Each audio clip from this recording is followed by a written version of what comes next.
Hi, good afternoon. Welcome to the Marketplace. Coming up, Food and Beverages Association of Ghana calls for immediate halt to the planned utility tariff increases set to take effect in January next year. Also coming up, government records 38% oversubscription of its Treasury bills. And with the Bank of Ghana planning an even bigger auction next time, what should investors and businesses expect in terms of interest rates and market opportunities? We will analyze. My name is Darryl Kwao. Thanks for being with us. Details coming up.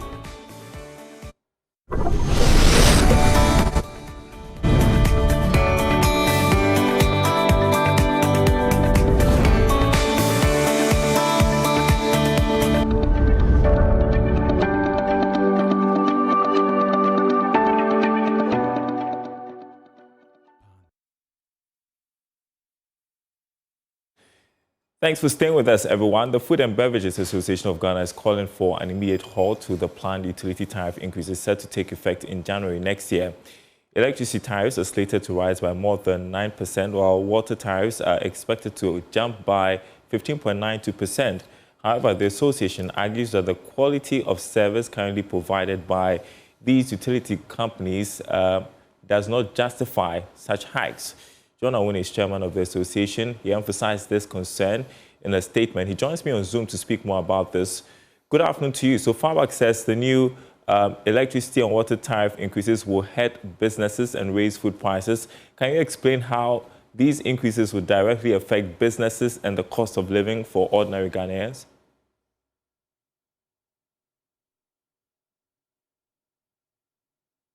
You're muted. That's a very brilliant question, Darryl. Good afternoon to your viewers and listeners. You will notice that we are quite very perplexed by the increment that the PURC, and for that matter, the government has allowed to go ahead. In the sense that only last week you increased workers' salary by 9%, effective January 1, 2026. Then you go ahead the week after to increase utilities by a cumulative 25.7%. Now, the question is the difference of 16.7%. Where will the worker get that money to pay? That's a very critical question the government needs to answer. And for that matter, PUSC also need to answer, because you are dealing with a salary increment of 9%, like you send a child to go and buy you food, 30 cedis worth of food, and yet you have given that person 10 cedis and said that whatever be the case, I need to have the food. Question is, where are you going to get that food? You see, if the government goes ahead to apply this new tariff increment, it would silently be approving corruption in the government institutions, because the workers can only get the fill in the gap by indulging in corrupt practices, privatizing their debts. That when you go to the hospital, before the nurse can make a move, the nurse will have to ask you for money. Before you can get a bed in the hospital, you will have to pay for that bed. Before you can get your documents pushed in one ministry or another, you will have to pay. That is the only way you can fill in this gap. So we are humbly calling on His Excellency the President to intervene in this matter and let them suspend these tariffs and ensure that the leaking bucket is sealed. We haven't gotten to the point of talking about tariffs should be increased or reduced, but we are saying that ECG is leaking, and they know that, and they can confirm that it's a leaking bucket. And there's no amount of tariff that can ever fill in that bucket. There's no amount of water that can fill that bucket when the leakage is not sealed. ECG's problem is a cancer, and you cannot sweep that cancer under the carpet of tariff increments. Because if tariff increment will solve the problem, Ghana is among the highest tariff among the countries that charge higher tariffs for their utilities. Commercial and industrial tariffs are among the highest in Africa, among the highest in Europe. So if ECG tariff is the solution. The ECG should not be struggling. In any case, ECG has not demonstrated to be a struggling institution. When they can overrun their budget by 189% without board approval, where did they get that money from? ECG has not demonstrated to be a struggling institution. When their expenses can balloon from 1 billion to 8.3 billion in 2023, ECG has not demonstrated to be a struggling institution. When they are unable to collect their revenue by 57%, as of last year, their average revenue collection was 43%. This cannot be a struggling institution.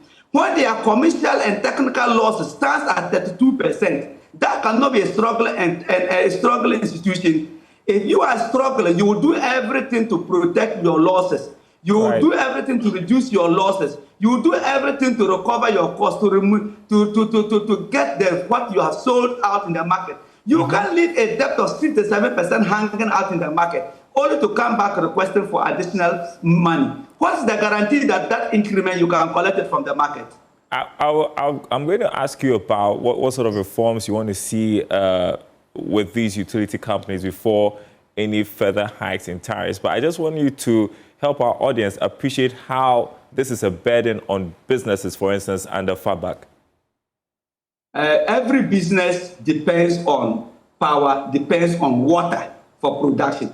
Indeed, the major reason why Ghanaian goods have largely been uncompetitive relative to many other goods coming from other countries is the high cost of power. Electricity tariff is high. And that's why I noted earlier that when you compare it to other countries in the sub-region, in Africa, in Europe, we are high.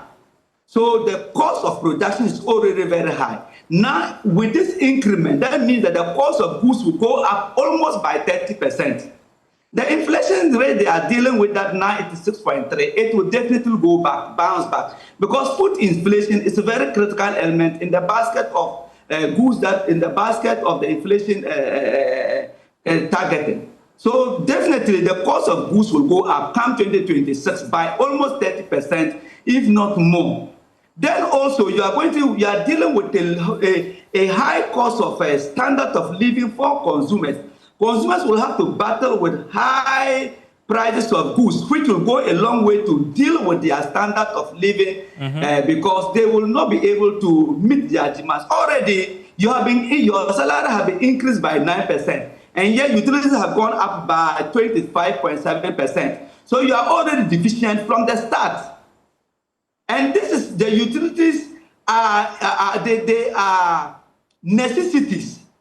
Whatever whatever you do, you must have power. So definitely, consumers' standard of living, they will definitely reduce by these margins. In any case, from the beginning of the year, January up to now, tariff levels have been going up. So how much do you want the Ghanaian to pay? And when you look at historically, the ECG problem is not a today's problem. It's not this current government problem. His Excellency President Kufuor tried it. And then His Excellency President Atamios tried it. His Excellency John Mahama tried it. And now his second term. And also Nana Akufo-Addo, His Excellency. They all tried it. But no government has been bold enough to deal with the ECG cancer.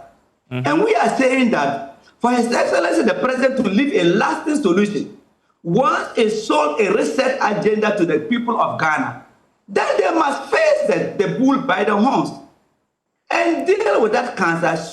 Don't sweep that cancer under the carpet. Deal with that cancer. And other than that, you are continually going to make sure that Ghanaian standard of living will be reduced, and you will continue. And once you are dealing with the necessity, then you are going to be dealing with corruption alongside. They are very correlated. If the people cannot find money to pay, they will find other ways to be able to raise that money to pay because they must survive. And that's why we talk about power security. Power security is not just power being readily available, but power also efficient and then also affordable. That's what we talk about efficiency. The lights must not only be on, but the lights must also be affordable to the consumer. Where one is lacking, then you will find out that you don't have a power security. And that's why there is power theft all over. And the government of the day must face the bull by the horns by suspending these tariffs and put ECG on the path of alignment. Reset ECG in particular, remove the structural misalignments, and make sure that ECG is efficient. And that may move us to the next level. How do they do that? We are not just speaking this in vacuum, but we have solutions, and the solutions were put forward, were put in our petition when we presented it to His Excellency the President. You can speak about the Honorable Minister. You can speak about a couple of the solutions that you put forward, and it's not just FABAG raising concerns about the hikes in utility tariffs. Many people have said it's not a matter of how much you are purchasing, but the inefficiencies with these utility companies. And so speak to us about what sort of solutions you are putting across to the government. It looks like the PRC has made its mind. I don't know if they're going to change it. Well, the PRC have made up their mind, and they have made up their mind to approve impunity, to approve corruption. It's a shame. If they have made up their mind, then they have made up their mind to ensure that ECG will never be efficient, because whatever ECG have done, even when they came to do their presentation at the Public Utilities Organization Regulatory Authority, and we were there, ECGs fumbled. They could not even tell us how much it cost to acquire a one-phase meter.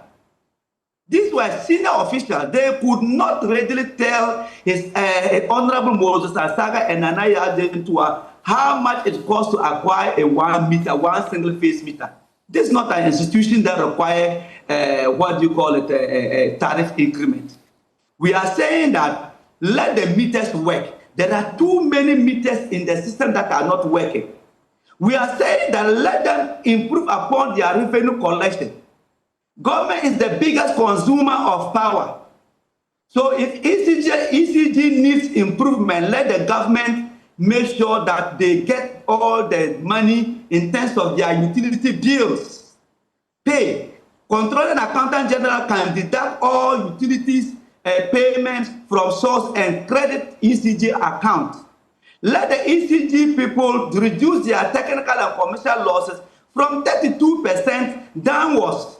Other countries like Kenya, Uganda, and all that, they have their technical losses almost like 10%, 16%. Let them reduce it. No business in this country can survive, and for that matter, this well can survive when you go and buy goods and 100% of the goods, and by the time you reach the home, you have lost 32% of it. You are already set on the path of losses.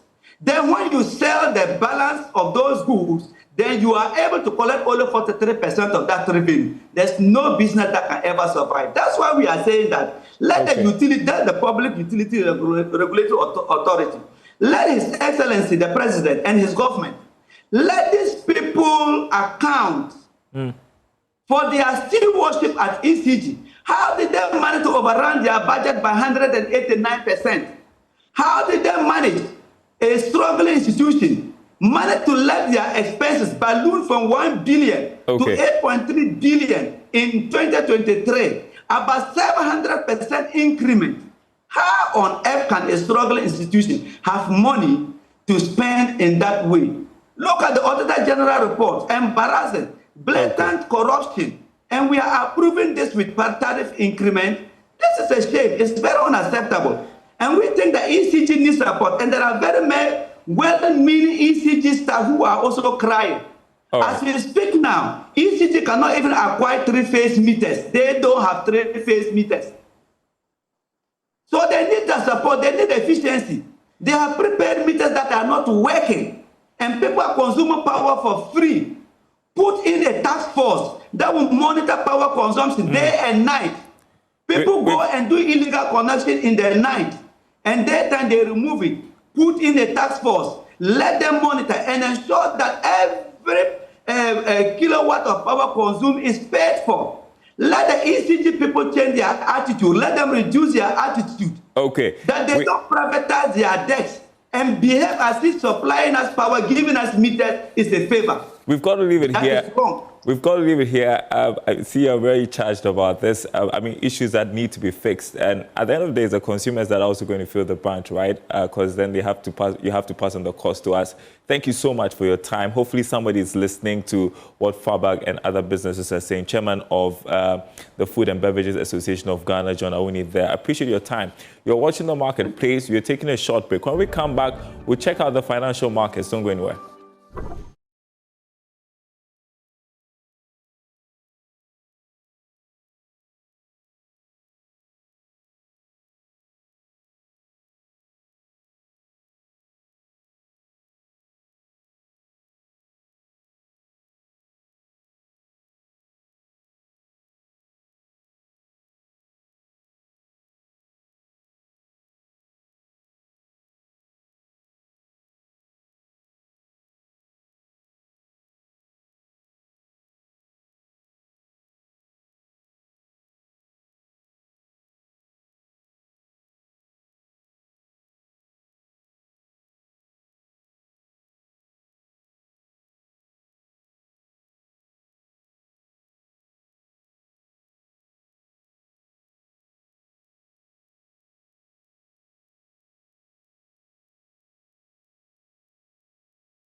And welcome back to the marketplace. Government recorded 38% oversubscription of its Treasury bills. This is the second week running. According to data from the Bank of Ghana, the yield on the 91-day and 182-day bills went up marginally. Joining me on Zoom, Mark Jordan Zikanate, a senior research analyst at Lawrence Africa Securities. Hi. So how do you interpret the outcome of last Friday's auction? And thanks for having me. So with last week's Treasury bill auction, we are beginning to see the implications of easing interest rate stance on the Treasury's auctions. And so that was the narrative broadly for last week, where we saw funds coming in at about 8 billion, where the government raised just about 7 billion, rejecting a whooping 1 billion Ghana cedis out of those bids. So really, the one thing that really explains last week's auction is the fact that gradually we are seeing the impact of the benchmark cut, the 350 bps cut in monetary policy rates, feeding into the Treasury operations gradually. So we've seen interest rates slightly rise across all the maturities, with a 364-day bill reaching 12.7%. Talk to us about what this means in terms of the cost of borrowing for the government and the overall investment climate. Yes, so roughly you could see an increase. So last week we will say that there was an increase in government borrowing cost, where the 91-day was up by about 3 basis points to 11.08%. The 182 was up by some 12 basis points to 12.55%. And then I think the 364-day yield decreased to 12.7%. What really explains that narrative, despite the fact that government had, significant bids coming through, was the fact that we saw a significant increase in refinancing rates last week, and that meant that the government actually needed some funds to also meet refinancing obligations, and as such, losing its grip over trimming yields. But I mean, it was still able to reject some 1 billion last week. That tells the narrative that we had even much more higher bids, higher yields than what we saw last week. Yeah. And the Bank of Ghana is planning an even bigger auction next time. What should investors expect in terms of interest rates and market opportunities? Okay, so what the So going into this week, the Treasury is expecting to raise 6.95 billion. That's just around the amount which it raised for this week, the amount settling today. All right. For us, our opinion is the fact that given the shifting narrative in liquidity from the open market operations of the Bank of Ghana and towards the treasury bills of the government. Given this narrative, okay, in light of the decline on this OMO yields as well, we saw OMO yields decrease from about 21% to around 14%. That's really considerable for treasury operations in terms of raising capital on the treasury bill side. Now, given this changing narrative, we think the 6.95 basis point that the government is seeking to raise is partly achievable. However, we've seen an elevation in terms of refinancing rates where maturing bills, estimated maturities for the coming week is up by about 23%. And we believe that could, hinder the decrease in yields. So yields could, have an upside going up next week. All right. McJohn, we've run out of time. Thank you so much for your insights and analysis. I appreciate it. Have a good week. And that's it for The Marketplace. More news on our website, myjohnlai.com/business. More on the FABAG story. FABAG plus ECG says utilities are killing the economy. Plus, you want to read more about last Friday's T-bills auction, myjohnlai.com/business. My name is Darryl Kwao. Thanks for watching. We will be back same time tomorrow.